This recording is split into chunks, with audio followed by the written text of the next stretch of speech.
Inspired by the life of the savvy and ambitious Colombian businesswoman Griselda Blanco comes a new Netflix original limited series. Griselda tells the story of a devoted mother who, with her lethal blend of charm and relentless savagery, creates one of the most powerful cartels in history. Witness Sofia Vergara's captivating transformation into the godmother of the underworld. Griselda, now streaming only on Netflix. Listen to the 48 Hours podcast for shocking murder cases and compelling real-life dramas from one of television's most watched true crime shows. Go behind the scenes of each episode with award-winning CBS News correspondents and producers in Postmortem, a weekly deep dive. Listen to 48 Hours wherever you get your podcasts. Bernigan, Bernigan, Bernigan, ABCs. Welcome to the Bare Naked ABCs, where we continue to power forward, reviewing each Bare Naked Ladies song, no matter if we have all of our cast and crew or not. I'm doing the standing 8 count right now, but I don't give up. I keep fighting because I know the KO is somewhere in the future. 5 years in the future. I'll be a little bit worse for wear, and I'll have a little bit more gray hair. We're never going to be the next big thing, but we're going to keep reaching for that big brass ring.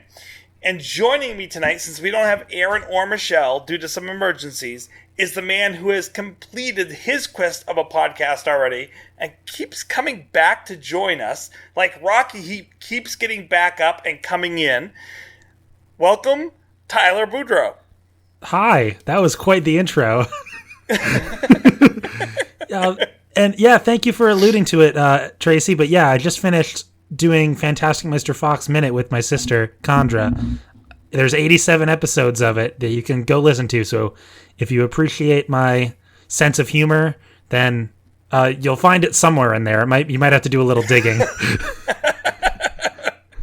But you get the wonderful content of talking about the Fantastic Mr. Fox. Yes, you do. But we have the wonderful content of Bare Naked Ladies to talk about.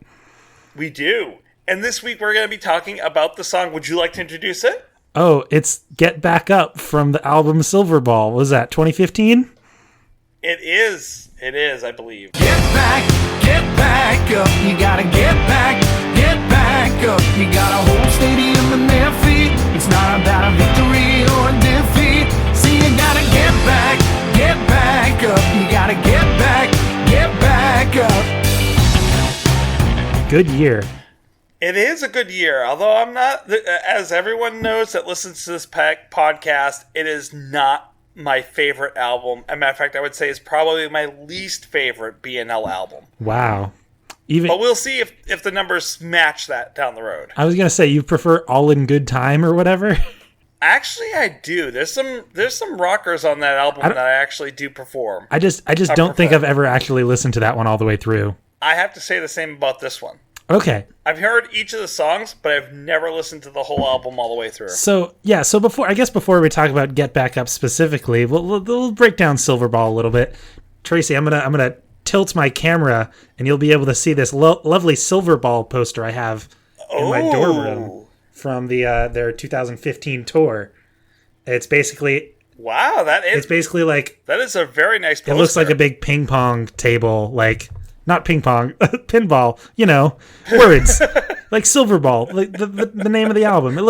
It's the setup of a big pinball table, and it's got like the flippers and the bouncy things, and it's got all the guys' faces on it. It's a nice little poster. I like to have it around.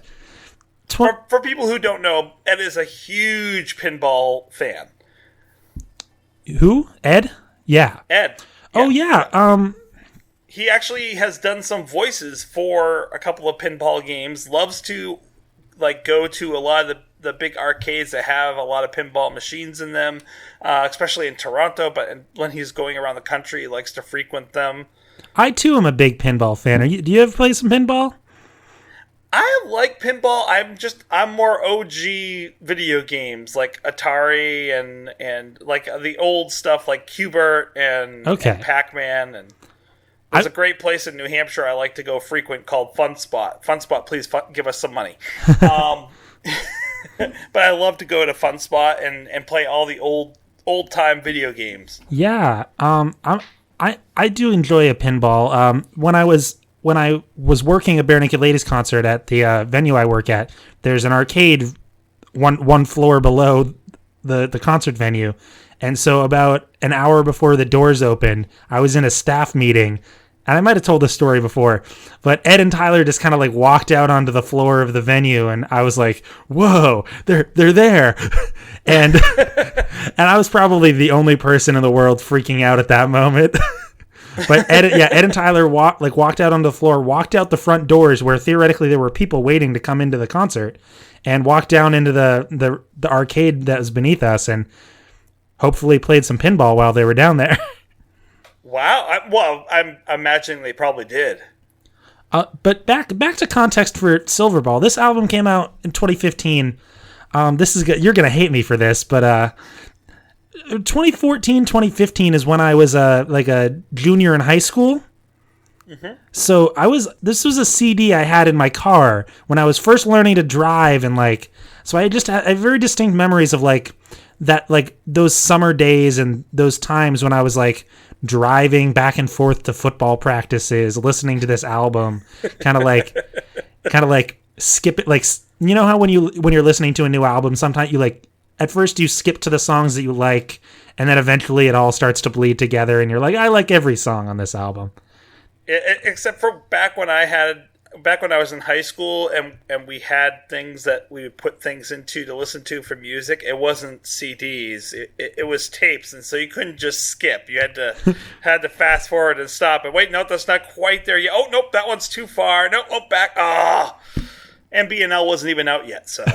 So I have a strange affinity for this album, in that it has a nostalgic impulse for me. But I do genuinely like this album. I like it. I prefer it to Grinning Streak. Grinning Streak, while it has some good songs on it, just doesn't really hold together as a whole album for me as much as this one does. And this one has a decent sound to it, and I just like it overall. Get Back Up, if we're being honest, is one of my least favorite songs on the album. Oh, really? The two best songs on the album are Narrow Streets and Passcode, which are the Jim and Kevin songs on the album, respectively. I guess that's saying something. I'm not saying that Ed was in a rut on this album. He's got some bangers on this album too, but he does. But Narrow Streets and Passcode are just pretty solid songs. I do. We'll have to have you on when we get to those. Although I think Narrow Streets, Mill has already zeroed in on that one for you. So, but Pasco, we'll have to have you on for. Okay. Here's the problem with this album. I don't even know the songs off this album off the top of my head. Yeah. I could sit there and list down through Maroon. I could list down through Stunt, Gordon. I could sit there and fly through. This one, I'll hit maybe 3 of the songs just randomly by thinking, and that's about it. That's what I can easily pull out. I guess I would be in a similar boat, but simply because when I listen to this song on CD, I'm not looking at the track titles. So I know that Duct Tape Heart is on there, and the couple songs that I like, and there's Here Before and Silverball and a few others, but the Kevin song at the end of the album, Tired of Fighting With You, that's a good one. That is a beautiful one. I can't wait to get to that one. Kevin really does have some really amazing songs on this album. Yeah. Well, there's really only the 2 on that album, and then he has more in Fake Nudes. Maybe it's the Fake Nudes ones I'm thinking. I love a lot of the songs he has on Fake Nudes. Have you ever listened to his solo record? He has a lot. He has 4 or 5 solo records now. Yeah, I think I only listened to one of them, but he has one song. You might have to bleep this, but there's a lyric where he says, "I reached for my it isn't there, it's vanished into thin air." Wow, I would never imagine those words coming out of his mouth. Ooh, I missed that one.